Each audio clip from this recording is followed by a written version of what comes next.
नेहा के पड़ोसी मिस्टर देश पांडे ऑफिस से घर आए। नेहा के घर से बहती खून की नदी देखकर उनका सिर चकराया। उन्होंने फॉरेन सोसाइटी के सेक्रेटरी मिस्टर नायर को फोन किया। हेलो मिस्टर नायर, मैं मोहन देश पांडे बोल रहा हूँ।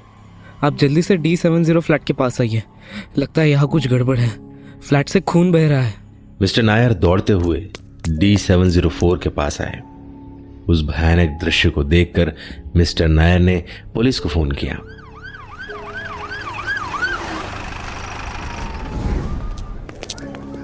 चलिए हटिए, यहाँ से दूर हटिए। फ्लैट के बाहर जुटी भीड़ को दूर करते हुए सबसे पहले फ्लैट के दरवाजे पर डू नॉट एंटर का टेप लगाया गया। डुप्लीकेट चाबी की मदद से पुलिस दरवाजा खोलकर अंदर गई। इंस्पेक्टर सुब्रत के साथ 6 कांस्टेबल्स और 2 पुलिस के कुत्ते भी थे। शाम से लेकर अब तक सीसीटीवी कैमरा के सारे फुटेजेस हमें चाहिए। जी सर, सिक्योरिटी से कहकर दिलवा दूंगा। घर का निरीक्षण करते हुए इंस्पेक्टर सुब्रत ने कहा, आप दोनों बेडरूम में जाइए, 2 लोग किचन में, और कांस्टेबल शिंदे आप यही मेरे साथ रुकिए। मीडिया और प्रेस भी आ चुकी थी। क्राइम रिपोर्टर्स तस्वीरें खींच रहे थे। फिंगरप्रिंट एक्सपर्ट्स अपना काम कर रहे थे। इंस्पेक्टर सुब्रत जमीन पर लगे खून के धब्बों के बारीकी से जांच कर रहे थे। इंस्पेक्टर सुब्रत के कंधे पर छत से कुछ बूंद जैसा टपका। उन्होंने हाथ लगाकर देखा तो खून था। सुब्रत ने छत की तरफ देखा। ऐसा खूंखार दृश्य जिसे देखकर इंसान का इंसानियत से विश्वास उठ जाए। सीलिंग फैन से नेहा का सर लटक रहा था। Oh my goodness!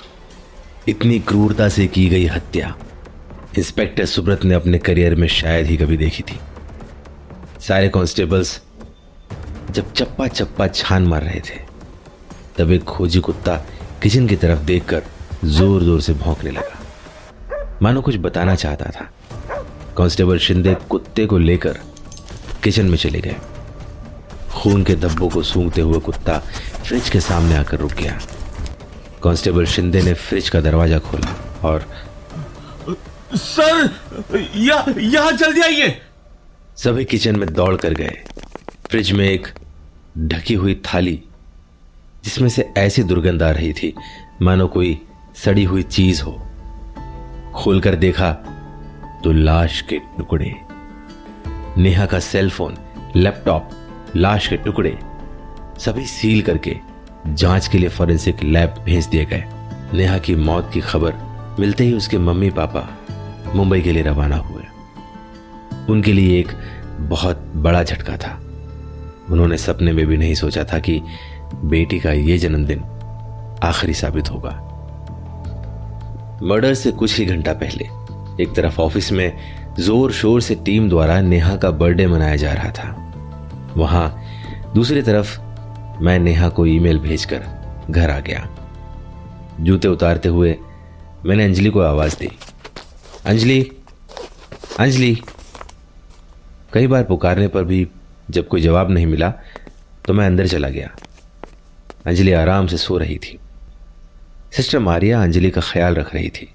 मुझे देखकर बोली, सूरज बाबा, आज आप जल्दी आ गए ऑफिस से? हाँ, वो कुछ तबीयत ठीक नहीं थी मेरी। अच्छा किया, जल्दी आ गए। अब तुम भी थोड़ा आराम कर लो। मैंने अंजलि को इंजेक्शन दे दिया है। मैं अब चलती हूँ। Good bye. सिस्टर मारिया के जाने के बाद मैं अंजलि के पास गया। उसके सिर पर से हाथ फेरते हुए मैं बोला, क्या आप भी नाराज हो मुझसे? मानता हूं गलती मेरी है, अब तो माफ कर दो। 2 साल हो गए हैं, तुम मुझसे बात ही नहीं करती। चलो कोई बात नहीं, तुम आराम करो, मैं तुम्हारे लिए चाय बना कर लाता हूं। 2 साल पहले एक हादसे ने मुझसे मेरी अंजलि छीन ली। अंजलि कोमा में चली गई। सदमे से उभरने के लिए मुझे काफी संघर्ष करना पड़ा। अंजलि के इस हालात के लिए कहीं ना कहीं मैं अपने आप को जिम्मेदार मानता था और शायद इसीलिए मैं उसके साथ घंटों बतियाकर गम के घूंट पीने की कोशिश कर रहा था। अंजलि के साथ वक्त बिताकर मैं हल्का महसूस करता था। रोज की तरह हाथ मुंह धोकर मैं फ्रेश हो गया, 2 कप चाय बनाई और अंजलि के बाजू में चेयर पर बैठ गया। चाय की चुस्की का मजा लेते हुए मैंने कहा, पता है आज ऑफिस में क्या हुआ? वो रोहित है ना, सेल्फिश कहीं का, अपना काम मेरे से करवा कर सारा क्रेडिट ले गया और नेहा की नज़रों में हीरो बन गया। भलाई का तो ज़माना ही नहीं रहा। और तो और एक थैंक यू तक नहीं कहा उसने मुझसे। पता नहीं नेहा क्यों सब जानते हुए भी अनदेखा करती है। सुन रही हो ना तुम? एक ऑफिस में वो नेहा है जो मुझे बोलने ही नहीं देती, और एक तुम हो जो सिर्फ मेरी सुनती हो। खैर, इसमें गलती नेहा की नहीं है, मैं ही गलत हूं। इंजीनियरिंग तो अच्छे से सीख ली, पर दुनियादारी नहीं सीख पाया। और कोई यूनिवर्सिटी भी तो नहीं है जो दुनियादारी पढ़ाती हो। जानती हो, उसने मुझे अप्रेजल में एवरेज कंट्रीब्यूटर रेट किया है। एवरेज कंट्रीब्यूटर का मतलब समझती हो? अचानक खिड़की से आवाज आई, कौन कौन है वहां? उठकर मैं खिड़की की तरफ दौड़ा। बाहर झांक कर देखा तो कोई नहीं था। पिछले कुछ दिनों से न जाने क्यों मुझे ऐसा लग रहा था कि कोई मेरा पीछा कर रहा है, मुझ पर नजर रख रहा है। शायद ये मेरा भ्रम था। मूड कुछ ठीक होने के बाद मैं अपने ऑफिस का लैपटॉप खोला और काम करने लगा। अब तक ऑफिस से नेहा के कम से कम 10 फोन कॉल्स आने थे। मैं भी ठान कर आया था कि आज कोई भी कॉल नहीं उठाऊंगा, पर ऑफिस से एक भी कॉल नहीं आया। रात हो चुकी थी और पेट में चूहे दौड़ने लगे थे। अंजलि के पास जाकर मैंने पूछा, खाने में क्या बनाऊं? दाल खिचड़ी खाओगी? सवाल भी मैं करता, जवाब भी मैं ही देता। अंजलि तो सिर्फ सुनती थी। उसकी हालत देखकर मैं कुछ चिड़चिड़ा सा हो गया था। अपने लड़खड़ाते हुए करियर और बिखरी हुई फैमिली लाइफ को बड़ी मुश्किल से संवारने की कोशिश कर रहा था। खाना खाकर मैंने अंजलि को इंजेक्शन लगाया और बोला, डार्लिंग, अब तुम आराम से सो जाओ, गुड नाइट। बहुत दिनों बाद आज रील बनाने का मूड कर रहा था। मैंने अपना मास्क पहनकर रील बनाया और सोशल मीडिया अकाउंट में अपलोड किया। बचपन से मुझे एक्टिंग का बहुत शौक था। बचपन में गांव के मेले में कभी अमिताभ तो कभी संजीव कुमार की मिमिक्री करके कुछ पैसे कमा लेता था, पर हालात के मारे ये शौक आज सिर्फ रील्स तक ही सीमित रहा। सोशल मीडिया की दुनिया के लिए मैं एक सीक्रेट सुपरस्टार था। बचपन की सुनहरी यादों में खोया ये सुपरस्टार चैन की नींद सो गया। अगली सुबह मैं ऑफिस के लिए तैयार होकर सिस्टर मारिया के आने का इंतजार कर रहा था। सोफे पर बैठकर मैंने रिमोट उठाया और टीवी ऑन किया। टीवी पर आ रहे ब्रेकिंग न्यूज ने मेरे होश उड़ा दिए। अंदर आते हुए सिस्टर मारिया बोली, गुड मॉर्निंग सूरज बाबा। नेहा की हत्या की खबर ने मुझे पूरी तरह झकझोर दिया था। सिस्टर मारिया के गुड मॉर्निंग पर मेरा ध्यान ही नहीं गया। अपनी सुध-बुध खोकर मैं ऑफिस के लिए निकल गया। फिर वही सिचुएशन, फिर वही स्टेशन, वही भीड़, वही लोकल ट्रेन, वही सिक्योरिटी गार्ड और वही ऑफिस। सिक्योरिटी गेट पर आईडी कार्ड स्वाइप करके मैं अंदर गया और जो मैंने देखा, मैं पूरी तरह से हिल गया। मेरे क्यूबिकल में एक पुलिस ऑफिसर और एक कांस्टेबल सानिया और तुषार के साथ कुछ बात कर रहे थे। क्यूबिकल पहुंचते ही मैंने तुषार से पूछा, क्या बात है, सब ठीक तो है? और ये पुलिस यहाँ?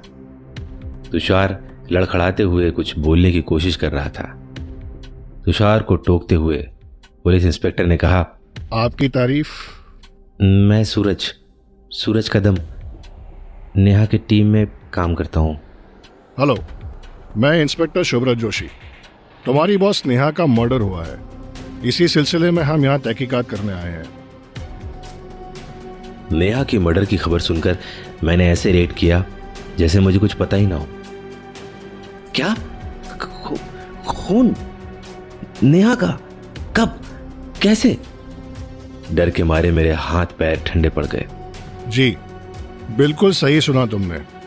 कल रात नेहा का मर्डर हुआ है और कैसे हुआ ये हम जल्दी पता करने वाले हैं। माथे पर से पसीना पोंछते हुए मैंने कहा, हाँ श्योर, क्यों नहीं। फिलहाल तो हमें एचआर से कुछ इन्फॉर्मेशन चाहिए थी। विल सी यू गाइस सून। चलता हूं। टीम पूरी तरह से टूट चुकी थी। नेहा के जाने की खबर सुनकर सबके चेहरे पर वो उदासी, वो दर्द साफ दिखाई दे रहा था, मानो टीम से रौनक ही चली गई हो। एचआर ने सारे एम्प्लॉयज को फ्लोर पर बुलाकर नेहा के आत्मा की शांति के लिए 2 मिनट का मौन रखा। पुलिस के जाने के बाद पूरी टीम इकट्ठा हो गई। टीम उदास थी। पूरी ऑफिस में मातम का माहौल हो गया था। मन को हल्का करने के लिए सभी ब्रेकआउट चले गए। मुझे तो अब भी यकीन नहीं हो रहा कि नेहा हमारे बीच नहीं है, आंसू पोंछते हुए अशोक बोला। कोई ऐसे कैसे कर सकता है? बहुत बुरा हुआ नेहा के साथ। नेहा के कातिल को कड़ी से कड़ी सजा मिलनी चाहिए। अशोक के कंधे पर हाथ रखते हुए मैंने उसे सांत्वना दी। रोहित मेरी तरफ देखते हुए बोला, तुझे तो बड़ी खुशी हो रही होगी ना सूरज, छुटकारा जो मिला नेहा से। सानिया ने रोहित को टोका, ये कैसी बात कर रहे हो रोहित? ऐसे वक्त पर हमें एक दूसरे का साथ देना चाहिए, और जब तक नई टीम लीड नहीं आती हमें ही तो काम संभालना है। So now guys, let's get back to work. Neha की गैर मौजूदगी में काम संभालने के लिए टीम सक्षम थी। काम में किसी का भी मन नहीं लग रहा था, लेकिन कॉर्पोरेट का मंत्र है the show must go on. सभी 100% एफर्ट लगा रहे थे। पहली बार टीम में नियत दिखाई दी। नेहा के मम्मी पापा मुंबई पहुंच गए। आते ही उन्होंने इंस्पेक्टर सुब्रत जोशी को फोन किया और सीधे पुलिस स्टेशन आ गए। आइए आइए मिस्टर एंड मिसेस शर्मा, बैठिए। I am sorry for your loss. एक माँ बाप जिसने अपनी जवान बेटी खो दी हो, क्या ही ठीक रहेंगे। मिसेस शर्मा फूट फूट कर रोने लगी। I am sorry Mrs Sharma, ये लीजिए, पानी पीजिए। मिस्टर एंड मिसेस शर्मा हताश थे। गुस्से में मिसेस शर्मा बोली, इंस्पेक्टर साहब, छोड़िएगा नहीं उस दरिंदे को जिसने हमसे हमारी बेटी छीन ली। मिसेस शर्मा, हम पूरी कोशिश कर रहे हैं। क्या आपको किसी पर कोई शक? मेरा मतलब है, क्या नेहा की किसी से कोई दुश्मनी या आपसी रंजिश? मेरी फूल जैसी नेहा की किसी से क्या दुश्मनी हो सकती है भला? बर्थडे वाले दिन या उससे 1-2 दिन पहले क्या नेहा परेशान थी? क्या उसने आपसे ऐसा कुछ कहा हो जो तुम्हें याद हो? नहीं, ऐसा तो कुछ नहीं कहा उसने, लेकिन मैंने जब नेहा को विश करने के लिए फ़ोन किया था, वो कुछ परेशान लगी। मैंने उसे पूछा भी था, पर उसने ठीक से जवाब ही नहीं दिया और फ़ोन काट दिया। Thank you so much for your time mister and Mrs Sharma. Neha के कातिल तक पहुंचने में हमें आपकी मदद और कोऑपरेशन की ज़रूरत है। आप इत्मीनान से घर जाइए। नेहा का कातिल जल्दी सलाखों के पीछे होगा। आपसे एक रिक्वेस्ट थी इंस्पेक्टर साहब, क्या हम एक बार नेहा के घर जा सकते हैं? कुछ फैमिली फोटोज हैं जो हम साथ ले जाना चाहते हैं। बस इन यादों के सहारे जिंदगी गुजार लेंगे। नेहा का फ्लैट इंस्पेक्टर सुब्रत ने इन्वेस्टिगेशन के लिए सील किया था। पता नहीं कैसे inspector Subrata mister and Mrs Sharma की बातों से भावुक हो गए और खुद उन्हें नेहा के फ्लैट में ले गए। इधर ऑफिस में वर्कलोड ज़्यादा था। सारे टीम मेंबर्स कम ब्रेक लेते हुए अपने कामों में जुट गए। पूरी टीम डिप्रेस थी, पर काम पर फोकस करने से अच्छा गम भुलाने का कोई और तरीका नहीं था। ब्रेकआउट में रोहित ने की हुई बात को लेकर मैं थोड़ा परेशान था। नेहा का मेरे प्रति भेदभाव वाले बर्ताव से मेरी उससे नहीं बनती, ये बात ऑफिस में ज़्यादातर लोग जानते थे। मुझे डर लग रहा था कि कहीं ये बात मेरे लिए कोई मुसीबत ना खड़ी कर दे। ऑफिस का काम ख़त्म करके मैं घर निकला। ऐरोली स्टेशन से दादर वाली ट्रेन पकड़ी। ट्रेन में काफ़ी भीड़ थी। ट्रेन की भीड़ में एक शख्स मुझे दूर से घूर रहा था। घूरते हुए मैंने उसे देख लिया और नज़रें चुराकर मैं मुड़ गया। मैं खिड़की से बाहर देखने लगा। जैसे ही दादर स्टेशन आया, मैं ट्रेन से उतर गया। मेरे पीछे से वो भी उतरा। अब वो मेरा पीछा करने लगा। मैं आगे आगे चल रहा था और वो मेरे पीछे था। मैं अब तेज चलने लगा। मेरा पीछा करते करते उसने भी अपनी स्पीड बढ़ाई। प्लेटफॉर्म नंबर 1 से फुटओवर ब्रिज चढ़कर मैं तेजी से दौड़ने लगा। उसने भी दौड़ना शुरू किया। दौड़ते दौड़ते जब मैंने पीछे मुड़कर देखा तो वो कहीं दिखाई नहीं दिया। मैं रुक गया। मैं जोर जोर से हाँफ रहा था। थोड़ी देर रुकने के बाद जब मेरा ब्लड प्रेशर नॉर्मल हुआ, मैं चलने लगा। इतने में वो मेरे सामने से आया और मेरी नाक पर जोर से मुक्का मारा कि मैं गिर पड़ा। मुक्का इतना जोर का था, कुछ सेकंड्स के लिए मेरी आंखों के सामने अंधेरा छा गया। मैंने जब आंखें खोली तो देखा वो बिल्कुल मेरे सामने खड़ा था, जैसे यमराज मेरा इंतजार कर रहे हों।